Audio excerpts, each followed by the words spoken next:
Hey there, third prep students. Welcome back to The Explainer. Today, we're stepping right back into the incredible underwater world from Mr. Rita Adele's study notes. Now, you might remember from Chapter 1, our heroes were literally thrown into the dark, freezing ocean. Well, the story is about to take a massive turn. So get ready, because we're going on an immersive journey into Chapter 2, Captives of Captain Nemo. Okay, let's dive right into this exam review. To keep things simple, we're going to break this chapter down into 4 main sections. First, Captives of Captain Nemo. Second, the Floating Palace. Third, 3 different reactions. And finally, we'll hit some important chapter questions to test your knowledge. Starting right off with Section 1, Captives of Captain Nemo. Imagine this for a second. Professor Aronnax, his loyal servant Conseil, and the brave harpooner Ned Land have just been pulled out of the terrifying ocean. Suddenly, they're brought inside this mysterious, highly advanced submarine. A heavy iron door opens, and they meet the commander of the vessel, Captain Nemo. He's this incredibly mysterious guy with a very strong will, meaning he strictly follows his own rules, and he possesses this deep, immense knowledge of the world, especially the ocean. And definitely take note of the helpful Arabic translations we've included on these slides to help lock this vocabulary into your memory. So, Nemo welcomes them politely, right? But then he drops an absolute ultimatum. Because they've discovered his top-secret submarine, they can never, ever return to land. Literally, they are now his captives. But there's a catch.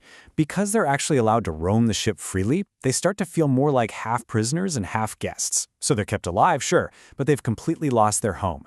Nemo then explains exactly what kind of ship they're actually trapped on. It's called the Nautilus. And you guys, its technology is way ahead of its time. It's powered entirely by electricity, making it an absolute marvel of engineering. It can travel incredibly long distances deep underwater without ever needing to rise to the top or surfacing for air or fuel. Moving right along to Section 2, the Floating Palace. Now, what's really interesting about this slide is that despite technically being a prison, the inside of this submarine is absolutely stunning. Life on the Nautilus is, well, astonishing.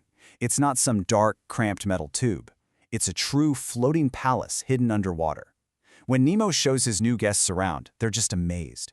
They find a massive library packed with books, a beautiful museum, and these large, thick glass windows that look straight out into the deep, dark ocean. And it isn't just books and windows. Nemo has been busy collecting unbelievable wonders from the seafloor. He shows his guests these incredible treasures. We're talking massive pearls, shining gold, and fascinating ancient artifacts that he gathered from shipwrecks and lost underwater cities. It is a literal world of pure wealth and mystery. But it makes you wonder, why does Nemo live like this? Well, he tells his guests something super revealing. He says the sea was his only homeland. He absolutely insists on keeping himself away from the land forever, believing the sea is his true home. For him, it's the only place he can live freely, far away from all the problems, rules, and conflicts of the world up above. That brings us to Section 3, 3 different reactions. I want you to put yourself in their shoes for a minute. You're living in a beautiful underwater palace, but you're told you can never see your family, your friends, or dry land ever again. How would you handle that? Let's look at our 3 main characters. Professor Aronnax actually accepts the situation. He's totally filled with scientific curiosity. I mean, the chance to study the ocean's secrets firsthand, that's a dream come true for him. Then we have Conseil, who stays simply because he is incredibly loyal to his master. But Ned Land, oh, he is furious. He values his freedom above absolutely everything else, and he immediately starts plotting a way to escape. All right, let's wrap things up with Section 4, Important Chapter Questions. Now that we've got a handle on the story, let's test your memory. I'm going to ask a question, and I want you to try and answer it in your head before we move on. Ready? Why couldn't the 3 men return to land after boarding the submarine? Think back to what Captain Nemo told them right after they came through that iron door. If you remembered that it was because of Nemo's strict rule, you hit the nail on the head. Nemo explicitly told them they must remain with him as long as they lived. He couldn't risk anyone going back to the surface and revealing the secret of his advanced submarine. Let's move to the next one, focusing on character differences.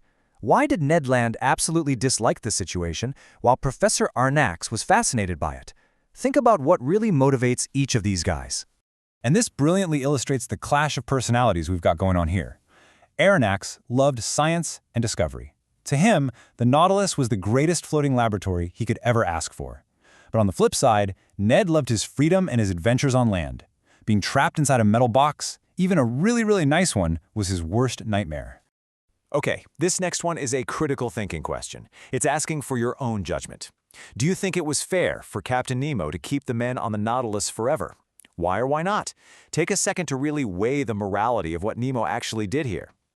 Based on our study notes, the clearest answer is no, it definitely was not fair. They just didn't choose to stay. They were forced into this situation and completely lost their personal freedom. Even if the submarine is gorgeous, forcibly taking away someone's right to choose how they live is deeply unfair. Let's look at another critical thinking question that asks you to weigh the pros and cons. In what way could life on the Nautilus be better or worse than life on land?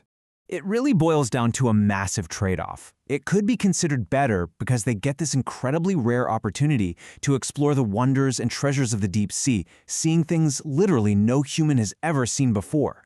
But it is undoubtedly worse because they've completely lost their freedom to leave, effectively making them half prisoners to Captain Nemo's will. And that brings us to our final and maybe the most important question for you to chew on today. If you were in Ned Land's place, would you try to escape or would you stay on the ship? And why? Would all the amazing wonders of a floating palace be enough to keep you perfectly happy under the ocean forever? Or would that burning desire for freedom push you to risk everything to get away? Keep that thought in mind as you continue your exam prep. Thank you so much for joining me for this explainer, and keep studying hard.